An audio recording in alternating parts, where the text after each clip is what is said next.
आज रविवार आहे. फर्स्ट क्लास काहीतरी नियोजन लावावं लागणार आहे. लय बोर व्हायला लागले. मित्राला फोन करून बघू का, संध्याकाळी कुठे बसायचं काय बसायचं ते ठरवत.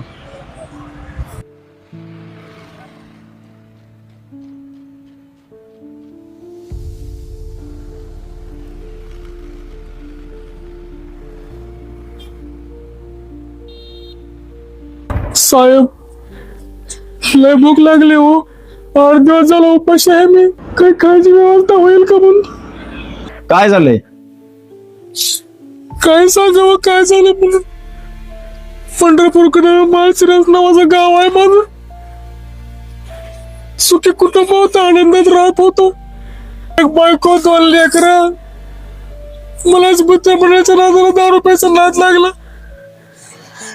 मोठा भाऊ एक होता, मी बारका. मोठ्या भावानं लय समजून सांगितलं, मीच ऐकलं नाही. वैतागून त्या भावाने मला व्हायला टाकलं.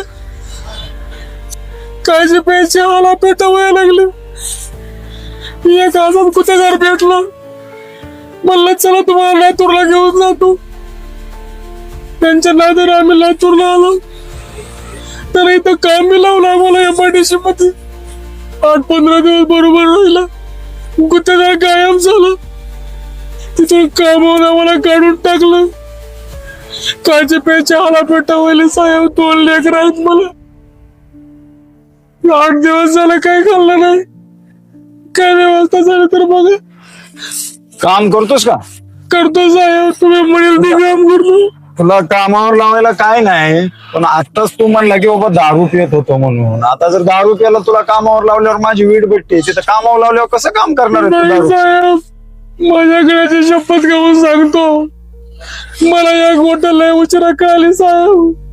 या दारूमुळे माझ्या आयुष्याची संसाराची राख रांगोळी झाली. या राख रांगोळी जाऊ दे आता रडू नको. त्याच्यानंतर मी हात सुद्धा लावणार नाही साहेब त्या दारूला. तुला अक्कल आली ना, बस झालं. मला काही मी काम काम लावतो रडू नको. आनंदाने करतो साहेब. तुमचे लय उपकार झाले साहेब. आता काय खायचंय का?